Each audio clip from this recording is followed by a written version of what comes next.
Hi, this is Kim Eierman from EcoBeneficial, bringing you more useful gardening tips to help improve our environment. Today, I'm interviewing Heather Holm. Heather is a landscape designer and consultant specializing in native plant landscapes, and she is the author of a fantastic new book called Pollinators of Native Plants. It's a wonderful book, and I'll just direct you to the website right now, www.pollinatorsnativeplants.com. So Heather, welcome. Thank you for joining me today. Thank you, Kim. Thank you for the opportunity. Well, I was very excited to see your book. I own the Xerces book on native pollinators, and yours adds a lot of interesting new information about pollinators and plants. And maybe you could just tell me a little bit about how you came to write the book. Sure.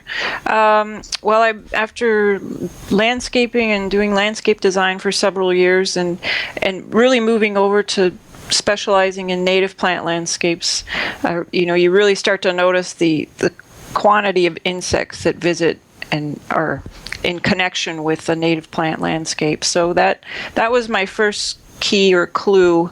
And just as a side hobby, I like to do photography. So for the past 10 to 15 years, I've been photographing not only plants, but the insects, and more recently began to research them. And then when the Xerces Society book came out that you mentioned, that was sort of my platform from which I really got to familiarize myself with all of these things that I'd been photographing, and it was a nice book to work from. And I thought there's some things that are missing that I think people still need information on, and that's why I included more types of insects that are pollinators, as well as profiling many different native plant species in the book. So, well, your photographs are wonderful, and I think add a whole new dimension to the book, because there are lots of insects that you've captured, and I'd like to ask you how in the heck you do that, because macro photography with insects can be a bit of a challenge, as I've experienced. It's very challenging. I've spent probably close to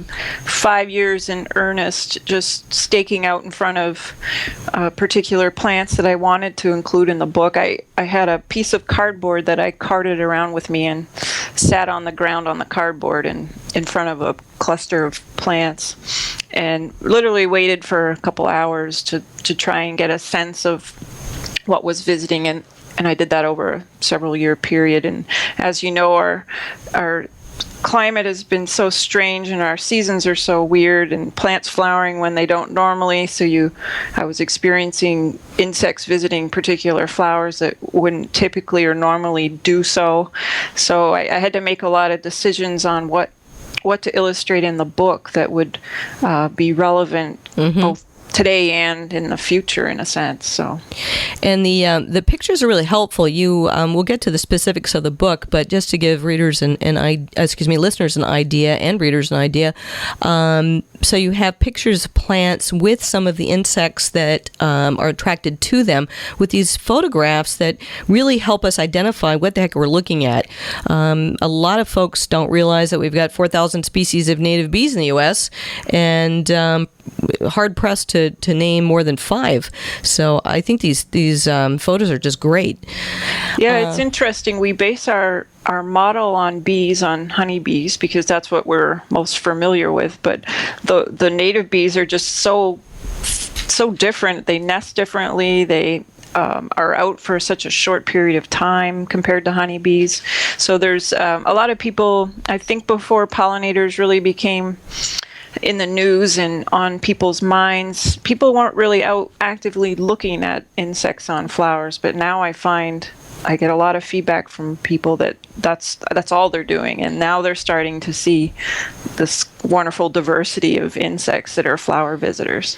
And you've got a lot of interesting ones included, lots of wasps and beetles and butterflies, which people don't always think of as pollinators. So maybe give us a rundown of what is included as far as insects go in the book.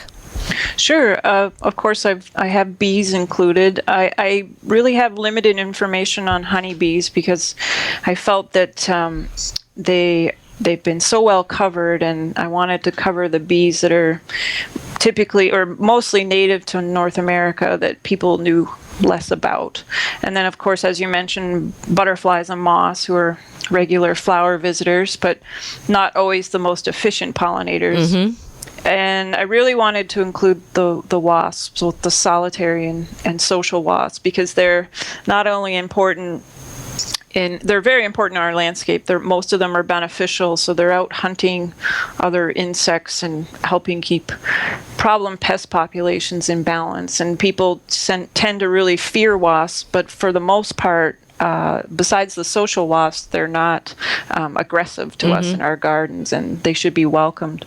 And then I also included the flies, many of which are mimics of bees and wasps that people think are bees and wasps, as well as many of them are beneficial as well. And then some of the common beetles that are flower visitors. And of course, we have many other insects that are considered pollinators, but I wanted to obviously feature the major ones that are common. Now, your book covers the Midwest, the Great Lakes region, the Northeast, and Southern Canada, but it seems to me that a lot of the same insects and genus, if not species, apply to other parts of the country as well. Yes, I was warned by entomologists to really limit the scope of or the range for the insect part, but as you know, plants tend to have a pretty large range, and so there's a lot of overlap outside of that geographic area that you mentioned. And same with the bee genera. You're going to find the bee genera featured in the book pretty much throughout the U.S. or in southern Canada. So, but it's most applicable to that area, upper Midwest, Great Lakes, Northeast. Well, let's talk a little bit about pollination and the importance of it, and why we should even be bothering to plant to support pollinators. Sure. Well, we often the argument we hear is about the importance of pollination is important because of our food supply and the food that we eat, and I completely agree with that. But one thing that's often not mentioned is just the production of and outcrossing of genes from plant to plant and producing a more diverse plant community. So I think from a native plant landscaper standpoint and an ecological standpoint, pollinators are extremely important in creating and maintaining resilient plant communities. Very good point. That's an excellent point. And you mentioned floral resources in your book that go beyond pollen and nectar, which may be surprising to people. So let's talk a little bit about that. What do plants offer pollinators? Sure. Yeah, besides pollen and nectar, which is obviously their main food source, plants can produce oils or resins, and resins in particular are sought out by honeybees, and they use resins to make propolis. But there are specialist wild bees that we have that are both specialists of collecting oils on flowers or even parts of the leaves that produce oils, as well as resins. And so an example would be we have our native loosestrifes, the Lismachia, which are usually yellow flowering. A lot of those flowers produce an oil, and there's a specialist wild bee that comes and collects the oil. And the oil is typically used in a ground nesting bee's nest. They use the oil to line the brood cell within the ground, or sometimes those materials can be mixed in with the provisions for the bee larvae that the bee larvae will be feeding on. You've mentioned ground nesting bees a couple times, and may surprise people to hear more information about how many there are. So share with us. Yeah, the majority of the wild bees or native bees in North America nest in the ground. And when I tell people this, when I'm out speaking, people get this horrified look on their face because they immediately think of yellow jacket wasps, which are social, that nest in the ground, and that's what typically people get stung by. And those yellow jackets are building this large paper colony, similar to the ones we see hanging up high in tree branches, but below ground. But for the most part, our ground nesting bees are solitary, so it's just one female bee constructing the nest, provisioning the nest, and doing the egg laying. So there isn't any nest defense going on, and it's pretty rare that you would be they would be aggressive towards a human. So I always like to tell people that, so we can give bees a better name. Right. You know. And you do talk about some best practices for pollinator conservation. So for those ground nesting bees, share with listeners what some of the best practices are to help them. Sure. So a lot of the ground nesters are seeking out areas where there's bare soil, and some examples that I've found in the landscape. So if you had a large evergreen tree that the branches draped low to the ground and the soil underneath was bare, you would find nesting sites there. You would also find nesting sites perhaps on a trail at a park where there's an exposed dirt slope or bank. Those are all sites where bees would look for. So they have a hard time. If you're a little tiny bee, smaller, maybe the length of your baby fingernail, it's pretty difficult to excavate through heavy layers of landscape rock or plastic that we put down in our landscapes, or even thick layers of mulch can be quite restrictive for a lot of the ground nesters. So they're looking for the species are often looking for specific soil types. So some like, really coarse, well-drained, almost sandy, gravelly soil. Others can excavate in more clay loams, so it really depends on the bee species. But the main thing that they often look for is bare soil, and that's not something that, as gardeners or landscapers, we want to cover the soil to prevent weed growth, and it can be counterproductive for providing nesting sites for bees. So leave some bare soil, or at least lightly vegetated soil in your landscape, and from what I understand, mostly in sunny areas? Yes, mostly in sunny areas. We do have some bees that for example, are out pollinating some of the early woodland wildflowers. So they will nest on woodland edges, partially shaded, perhaps woodland opening areas. But for the most part, the bees like warmer soil temps and areas out in the open. Some other examples, which I haven't seen myself, but people talk about bunch grasses. So I think of prairie dropseed, for example. It has a low draping habit where the grass blades drape over, and underneath those grass blades is bare soil often. So bees will seek out places like that in the landscape that if there isn't mulch there, they can excavate a nest. Okay, great. And for a home gardener or a landscaper who want to kind of get started with this, you suggest some steps to take to assess the landscapes. Could you talk a little bit about what you're looking for in order to improve pollinator habitat and resources? Sure. For nesting sites or for for both. So if you're looking at your landscape, number one we've talked about is make sure you've got some bare soil. What would be some other things to make sure that you're doing in your landscape to support pollinators? Okay. Well, the other minority of native bees nest in cavities, and cavities can include often the most typical place is hollow plant stems. Others will nest in standing dead trees. If there's old beetle larvae holes that have been left, they'll reuse those cavities. Some of the cavity nesters are really opportunistic. So if you have rocks in your landscape that have holes in them, you'll find some bees will nest in a cavity like that. So what I tell people, especially for cavity nesters, is you can bundle hollow stems together of different diameters. So I usually create 4-inch bundles, tie them with twine, and hang them in the landscape. The nice thing about them is they can be disassembled every 2 years, and then new stems can be put up.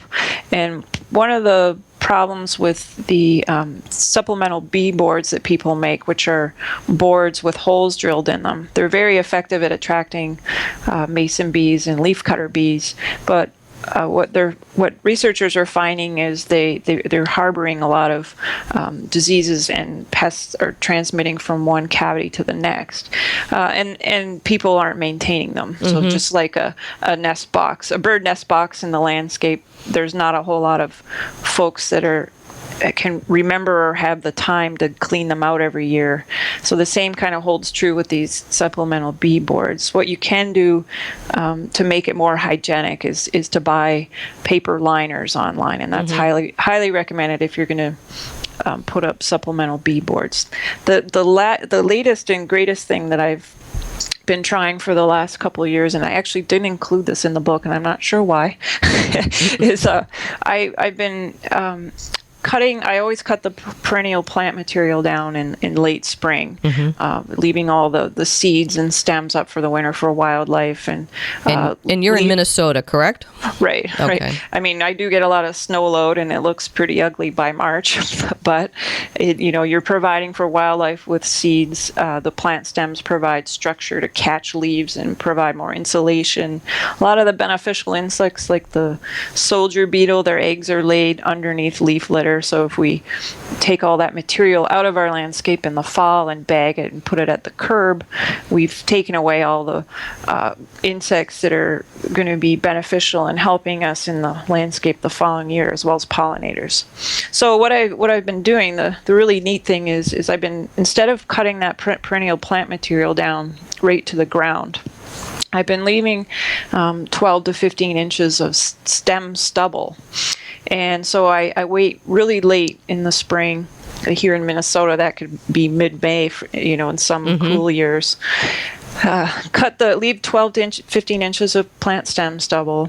And then you have, as a gardener, your perennials the foliage is going to grow up. It's going to cover this stubble. So there may be a 2 to 3 week time frame where, okay, you have to look at stubble, and aesthetically it's not the greatest. But after that, the perennial foliage covers the stem stubble, and you have just a plethora of stems out there in the landscape for cavity nesters. And what's really cool, some of the really small stems, even if they're not hollow, it's okay to leave them, because we do have a few wild bees that like to chew their own cavity. So I watched in my landscape, you see pith shavings coming out of the top of these small stems. And you know that this small carpenter bee, or perhaps a small resin bee, has been excavating holes in the stems, and so they're being occupied. So it's really fun. It's a almost interactive way to provide supplemental nesting sites, and it's a little bit more hygienic. The stems are going to break down probably after a year, and you can leave new stems the following year, and so they're not being reused over and over again. And it sounds like a great thing to show kids. So many children are afraid of bees, and forget about wasps and other critters, but it sounds like a great way to start introducing your kids to what goes on outside. And, right. It's don't be afraid.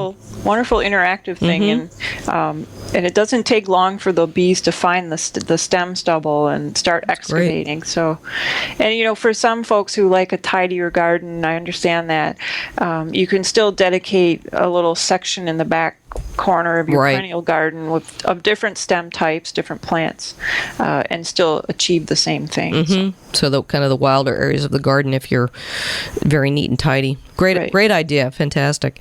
So we've talked quite a bit about habitat. How about floral resources? How can we do a better job with floral resources, and how should someone evaluate their landscape?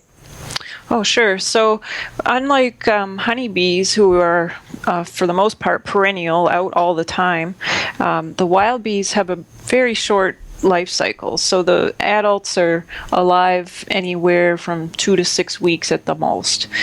This does not include bumblebees, who are out longer because they're social. So these solitary wild bees are literally out, like I said, 2 to 6 weeks. So they have a very short window, as if you're offering your flower buffet in your landscape, of what is available to find food.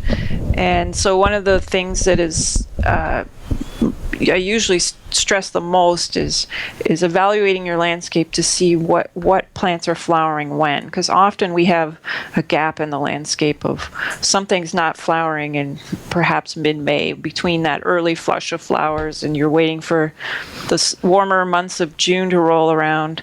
So sometimes we have a gap, and so I tell people just evaluate your landscape over a couple years, because with our weather being kind of strange, things are flowering at different times from year to year, but figure out if you do have a gap and then find several flowering plants, if possible, to fill that gap. Mm-hmm. So that's going to provide, a continuous succession of plants flowering early spring through late fall.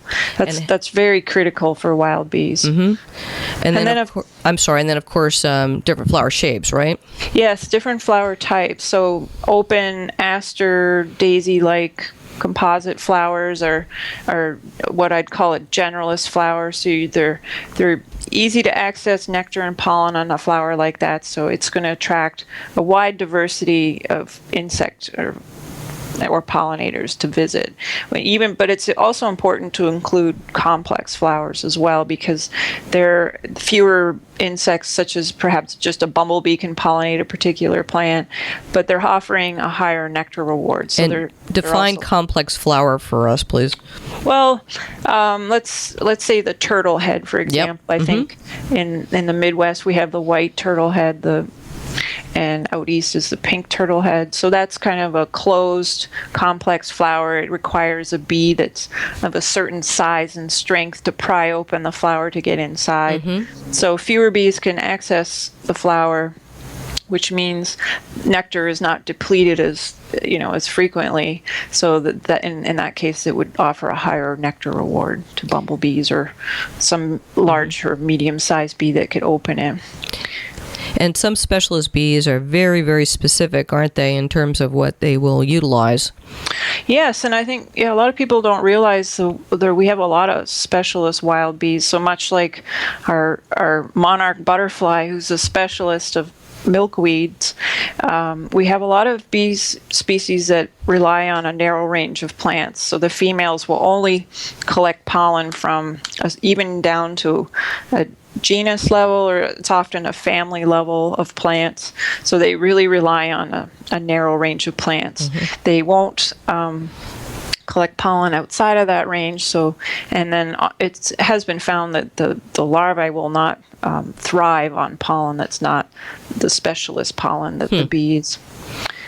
So make sure to plant some of those unusual plants that are native to your specific area, as well as all of the general ones that you can find at every every nursery or plant center, right? Right. Yep. It's if possible, native plants are the best choice, just because the bees have co-evolved with native plants, and so choosing things that are native to your area or region is extremely beneficial. Sometimes plant breeding can change the quality or quantity of nectar or pollen offered. So something to keep in mind, bees and other pollinators are very visual. So a change in flower color that we think is an improvement to us humans or gardeners may not be as visually attractive to a bee, that new change in flower color. I mean, that's not always the case, of course, but it's just something to keep in mind if you're out at the garden center buying plants, is to think like a bee. Think, what colors do they like? They love purples and yellows. They're red blind, so they tend not to visit many red flowering plants. White is a little bit less attractive, but they will visit white.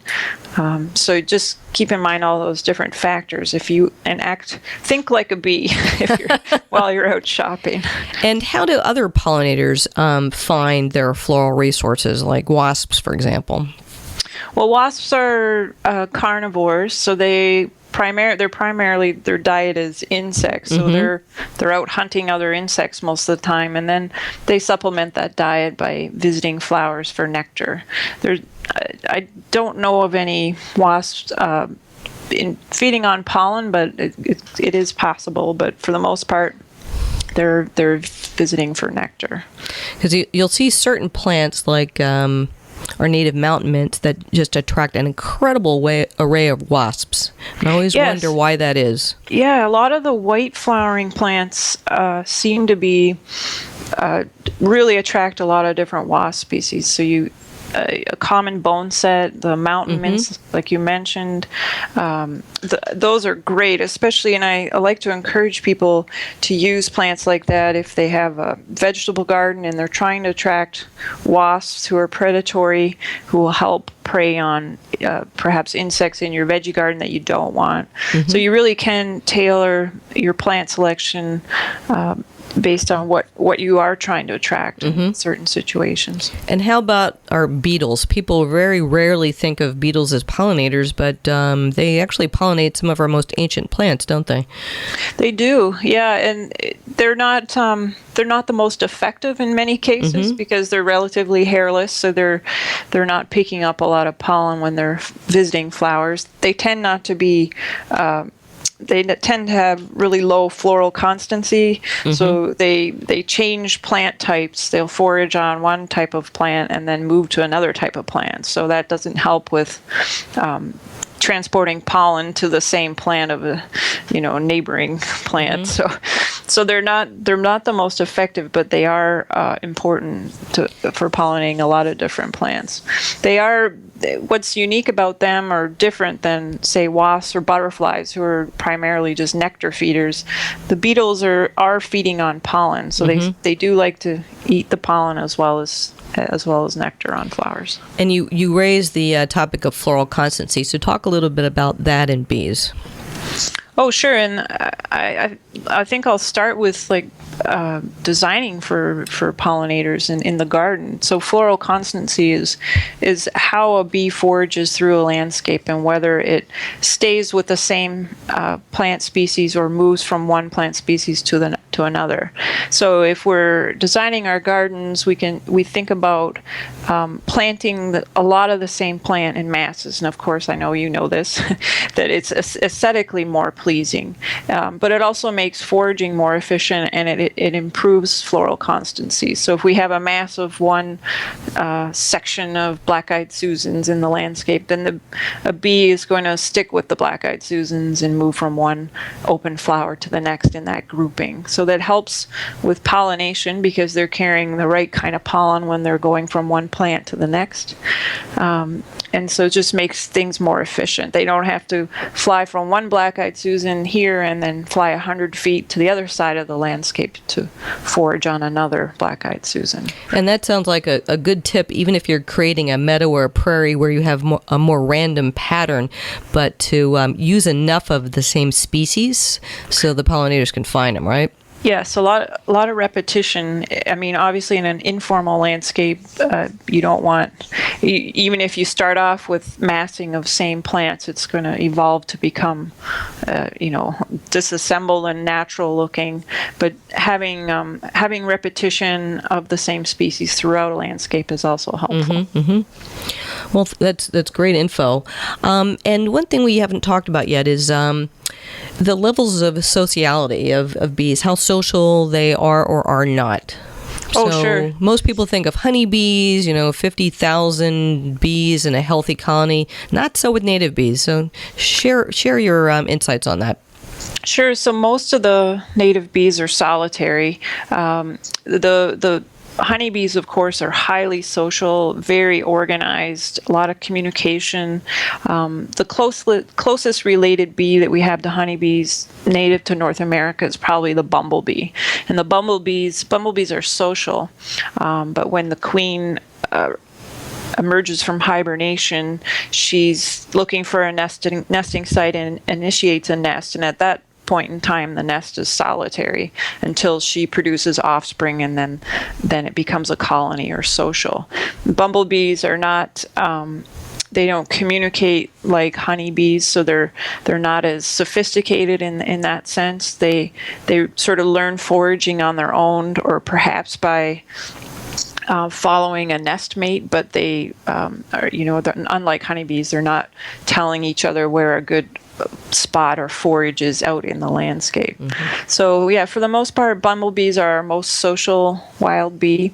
Then we have some categories that fall in between social and solitary. The bees in the sweat bee family, the Halictidae family, tend to be semi-social. So that can mean several females are sharing a nest, but provisioning their own brood cells, or there could be some division of labor where there's only one female egg layer, and perhaps the sisters are helping with other brood tasks. So it's there's a lot of categories in between strictly social and solitary. Okay. Yeah. Okay, great. And in your book, you talk about some threats to native pollinators. I think it's important to talk a little bit about that and what we can do to either lessen or eliminate some of those threats. Sure. So unlike honeybees, who it's easy to figure out if there is a problem with, the numbers in a hive dropping significantly, or you have a lot of dead bees in front of a hive, you have a problem.